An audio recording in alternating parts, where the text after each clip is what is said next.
जय श्री राम दोस्तों। अब हम करेंगे हमारे चौथे चैप्टर का पहला क्वेश्चन नंबर 1। इसमें क्या बोला है, show that the only real value of K for which the following equations have non zero solution is 6। ठीक है, तो हमारे पास बोला ये गया है कि हमारे पास ये जो सिस्टम ऑफ इक्वेशंस दी हुई है ये हमारे पास नॉन ज़ीरो सॉल्यूशन प्रोड्यूस करेगा फॉर ओनली रियल वैल्यू के इक्वल्स टू 6 के लिए। ठीक है, तो क्वेश्चन को हम जब करेंगे तो मैं आपको समझा दूंगा कि इसमें बोला क्या गया है। पहले हम डिस्कस कर लेते हैं कुछ और चीज़ें। ये जो हमारे पास सिस्टम ऑफ इक्वेशंस दी हुई है ये हमारे पास कैसा है, होमोजीनस है कि नॉन होमोजीनस है, बताओ। ये होमोजीनस है कि नॉन होमोजीनस है? तो this system of equation is non homogeneous. ठीक है, तो जिसने नॉन होमोजीनस बोला है या सोचा है वो गलत है, क्योंकि ये है हमारे पास होमोजीनस। क्यों? राइट हैंड साइड में देखो क्या है, के एक्स के वाई के जेड।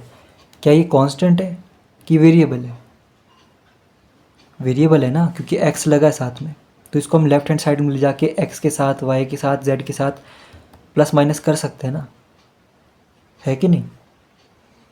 तो यहाँ पे हमारे पास अल्टीमेटली क्या बचेगा, ज़ीरो बचेगा। जब हमारे पास राइट हैंड साइड में सिर्फ एक कांस्टेंट वैल्यू होती है, जैसे बात मान लो 2 हो गया, 10 हो गया, 15 हो गया, ओनली उस केस में हमारे पास system of equation non homogeneous होगा। अगर यहाँ पे ये वेरिएबल वाली टर्म है तो इसको हम लेफ्ट हैंड साइड ले जाके प्लस माइनस कर सकते हैं और यहाँ बचेगा ज़ीरो। ये हो जाएगी होमोजेनस सिस्टम ऑफ इक्वेशंस। ठीक है, क्वेश्चन में ये बोला हुआ है कि ये जो सिस्टम ऑफ इक्वेशंस है इसमें हमारे पास नॉन ज़ीरो सॉल्यूशन प्रोड्यूस होगा फॉर ओनली रियल वैल्यू के इक्वल्स टू 6 के लिए। ठीक है, तो हमने बेसिक वाली वीडियो में पढ़ा था दो चीज़ें, क्योंकि अब हमें ये पता लग गया कि ये होमोजीनस सिस्टम ऑफ इक्वेशंस है। उसमें दो चीज़ें पढ़ी थी हमने कि अगर मैट्रिक्स का जो रैंक है उसके ऑर्डर के बराबर आता है तो हमारे पास क्या सॉल्यूशन होगा, ज़ीरो सॉल्यूशन होगा, याद है? ठीक है, और अगर हमारे पास मैट्रिक्स का रैंक उसके ऑर्डर से कम आता है तो उसमें हमारे पास इनफाइनाइट मैनी सॉल्यूशंस होंगे। ठीक है, इसमें हमारे पास क्या बोला है, ये गिवन है कि इसमें हमारे पास नॉन ज़ीरो सॉल्यूशन होंगे। अच्छा, नॉन ज़ीरो कहाँ आएगा? देखो, ज़ीरो सॉल्यूशन तब होगा जब इसका रैंक n के बराबर होगा। नॉन ज़ीरो फिर कहाँ हुआ, अल्टीमेटली इसके पास हुआ। ठीक है ना, अब यहाँ पे ये सोचने की ज़रूरत नहीं कि नॉन ज़ीरो तो हमारे पास बोला ही नहीं गया था, यहाँ तो इनफाइनाइट मैनी सॉल्यूशन बोला गया था। नहीं, अगर ज़ीरो ये है तो नॉन ज़ीरो ये है। ठीक है, समझ में इतनी बात? अगर इनफाइनाइट मैनी सॉल्यूशंस ये है तो फाइनाइट मैनी सॉल्यूशंस क्या हो गया, अल्टीमेटली ऑटोमेटिकली क्या हो जाता है, ये हो जाता है। ठीक है, तो अगर आपके पास क्वेश्चन में बोला है कि ज़ीरो सॉल्यूशंस तो आप इसकी बात हो रही है, नॉन ज़ीरो तो अल्टीमेटली इसकी बात हो रही है। ठीक है, तो अगर हमारे पास बोला गया है कि नॉन ज़ीरो सॉल्यूशन है, इसका मतलब क्या हुआ कि मैट्रिक्स का जो रैंक है वो उसके ऑर्डर से कम है, या इसको मैं इस तरह से बोल सकता हूँ कि मैट्रिक्स का जो डिटरमिनेंट है वो क्या है, ज़ीरो है। जब भी किसी मैट्रिक्स का जो डिटरमिनेंट है वो ज़ीरो के बराबर निकलता है तो उसका रैंक जो होता है उसके ऑर्डर से कम हो जाता है। ठीक है, समझ में इतनी बात? तो बेसिकली हमारे पास गिवन चीज़ क्या है कि जब हम इसमें कोफिशिएंट मैट्रिक्स प्रोड्यूस करेंगे तो उसका डिटरमिनेंट क्या होगा, ज़ीरो होगा। ये गिवन है। तो ये जो हमारे पास ये वाली बातें हैं ना, ये अल्टीमेटली यहाँ आके ख़त्म होती है। ठीक है, तो अगर आपको रैंक का नहीं पता क्या होता है रैंक, तो आपकी इसमें बहुत कन्फ्यूज़न होने वाली है। ठीक है, इसलिए रैंक वाला चैप्टर ध्यान से समझ लेना। तो ये चीज़ें हैं हमारे पास। ठीक है, तो हमारे पास ये गिवन है। अब हम क्या करेंगे कि हमारे पास इसका हम सबसे पहले तो कोफिशिएंट मैट्रिक्स बनाएंगे, उसका डिटरमिनेंट निकालेंगे और उससे हम के की वैल्यू फाइंड आउट करेंगे। अब के की वैल्यू हमारे पास सिर्फ 6 ही आनी चाहिए, ये हमें प्रूव करना है।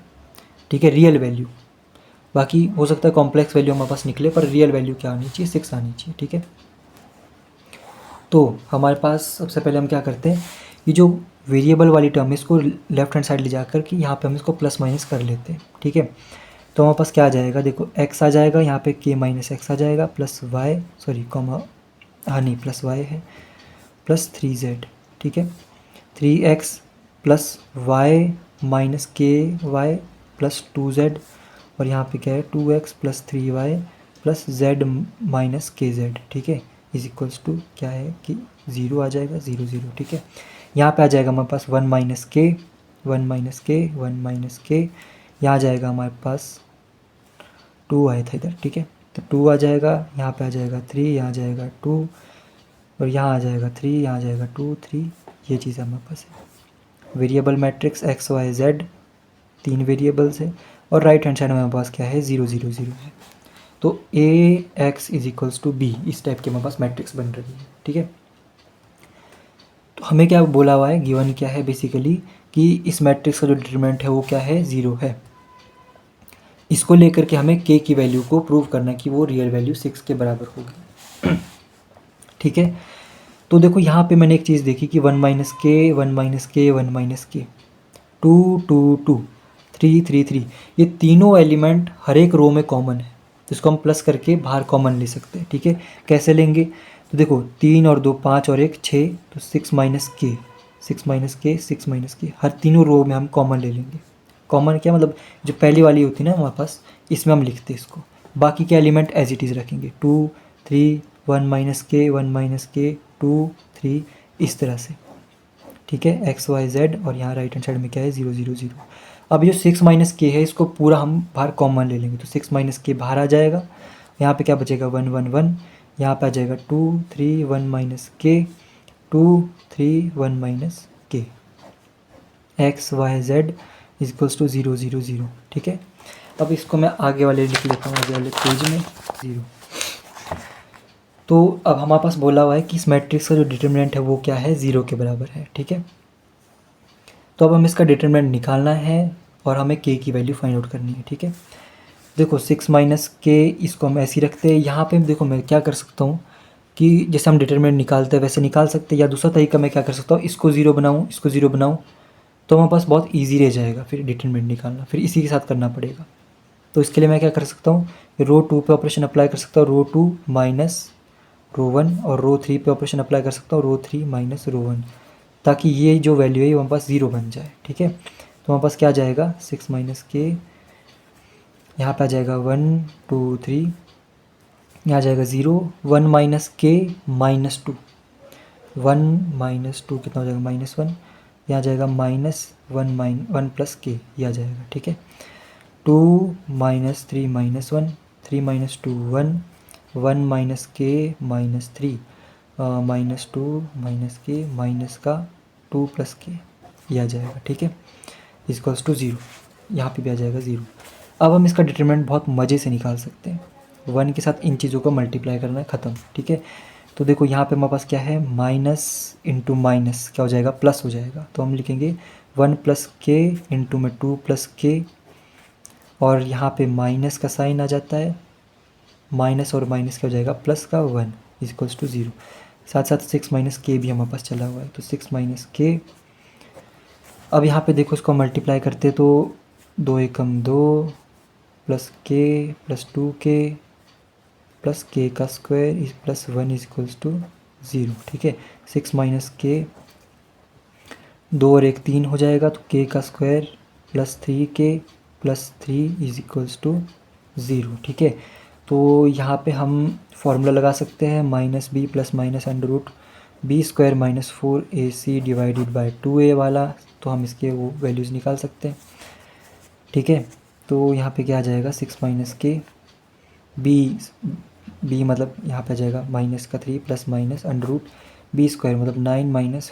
अच्छा, एक चीज़ में मिस्टेक होगी कि 4 टाइम्स 3 करना है, 4 तिया 12 होता है, तो 12 मतलब ये 12 है। ठीक है, 12 अगर है तो हमारे पास क्या आ जाएगा 6 माइनस के, और यहाँ पे आ जाएगा माइनस का 3 as it is, plus minus under root में 9 में से 12 गया, कितना बचता है माइनस का 3। ठीक है, divided by 2 equals to 0, 6 minus के।